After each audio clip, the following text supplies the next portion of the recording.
Hello students, आज हम भारतीय संघीय व्यवस्था की प्रकृति का अध्ययन करेंगे।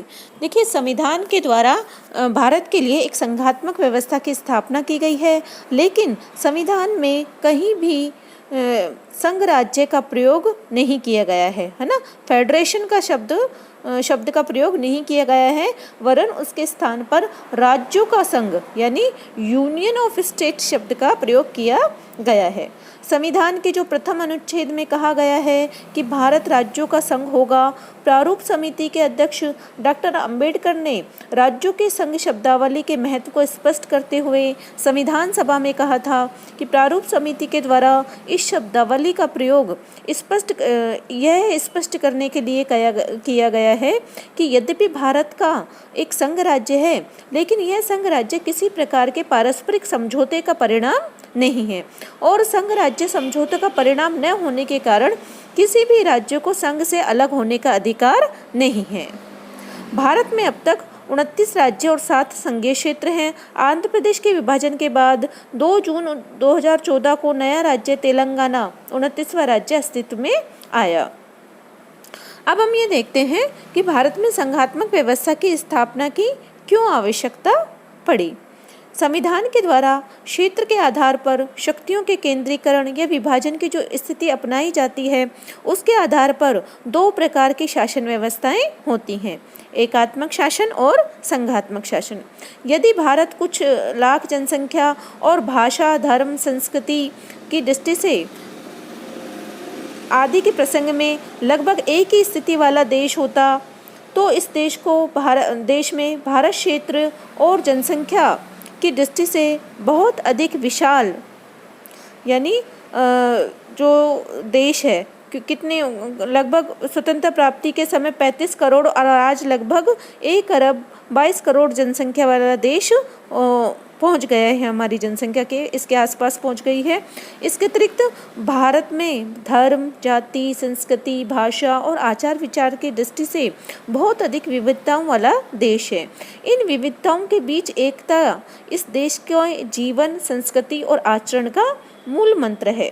अतः देश के लिए संघात्मक व्यवस्था ही उपयुक्त हो सकती थी, है ना।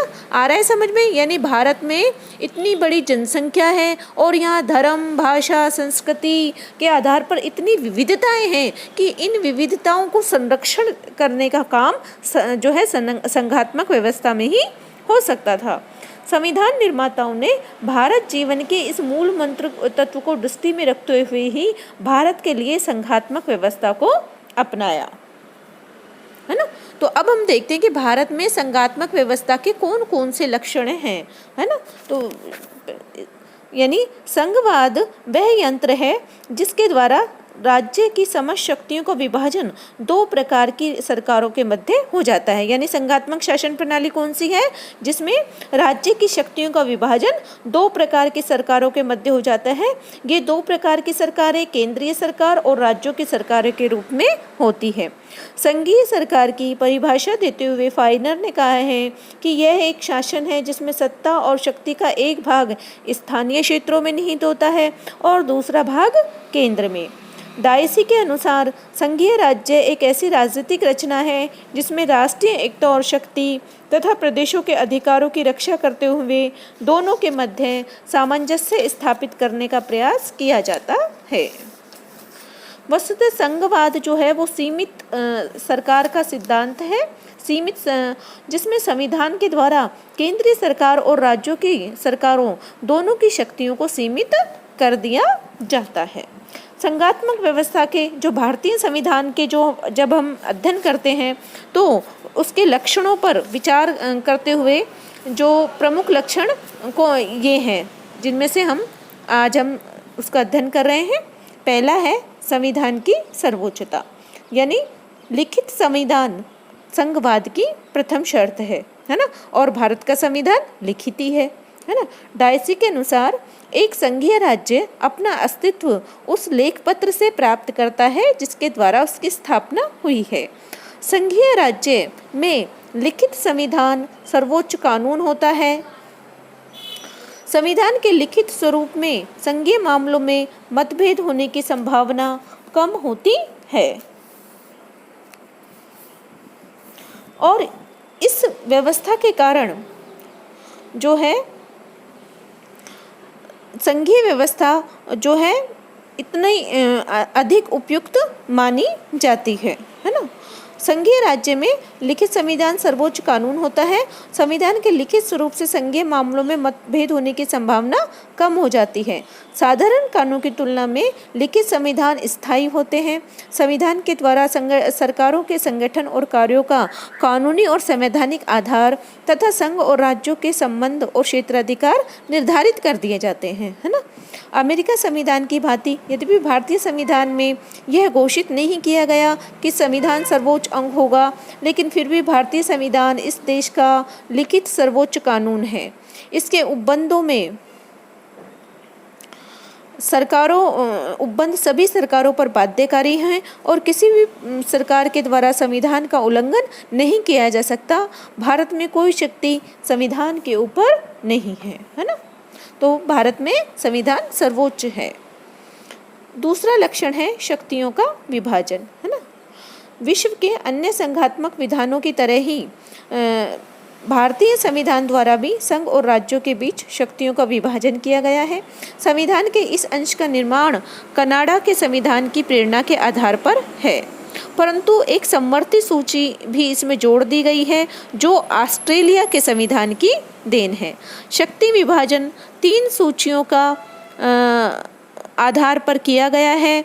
पहला संघ सूची, जिसमें 97 मूल संविधान में जो है वो 97 विषय हैं जिन पर संघीय सरकार को कानून बना, संघीय संसद को जो है क्षेत्राधिकार प्राप्त है। राज्य सूची के विषयों की जो संख्या है वो 66 है, जो साधारणतः राज्य व्यवस्थापिका के अधिकार क्षेत्र में है। और समवर्ती सूची के विषयों की संख्या 47 है, जिनमें संघ और राज्य दोनों के क्षेत्राधिकार में रखा गया है। और संघ और राज्यों की सरकारों के मध्य जो शक्ति विभाजन जो है वो संविधान में ही उल्लेख किया गया है।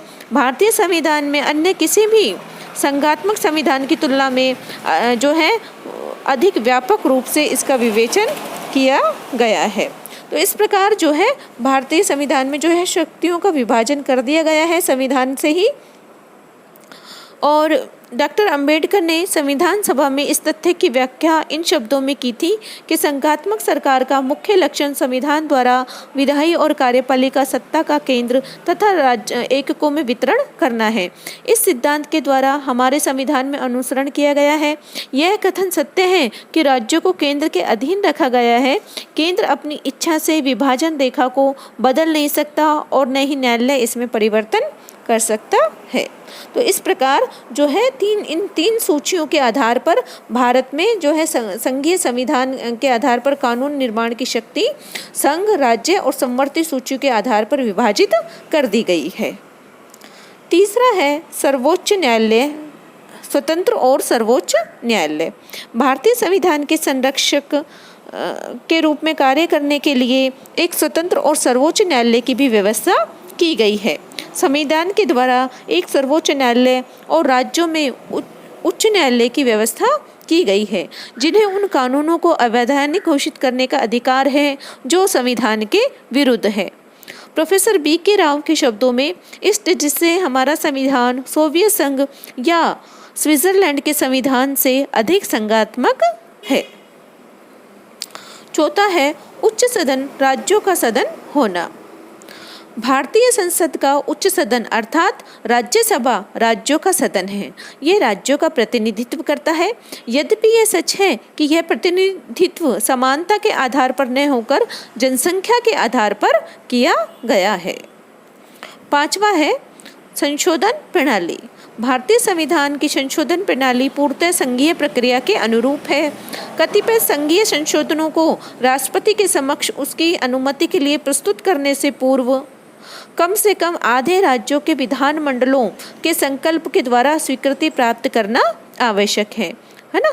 ठीक है, समझ गए। यानी संघीय जो संविधान की जो संशोधन प्रणाली है उसमें राष्ट्रपति के समक्ष प्रस्तुत करने के लिए आधे से अधिक राज्य मंडलों के विधान मंडलों के संकल्प के द्वारा स्वीकृति आवश्यक है। यदि आधे से अधिक राज्य विधान मंडलों की स्वीकृति प्राप्त नहीं हो तो संविधान के अनेक महत्वपूर्ण अंशों में संशोधन नहीं किया जा सकता। यानी कि केंद्र ही उसमें संशोधन की अकेले उसको शक्ति प्राप्त नहीं है, राज्यों के विधान मंडलों को भी उसमें भागीदार बनाया गया है। तो इस आधार पर हम कह सकते हैं कि भारतीय संविधान एक पूर्ण संघात्मक प्रणाली की स्थापना करता है। तो आज हम इस वीडियो में भारतीय संविधान के इन संघात्मक तत्वों का अध्ययन करेंगे। बाकी जो विशेषताएं हैं वो आगे की वीडियो में करेंगे। धन्यवाद।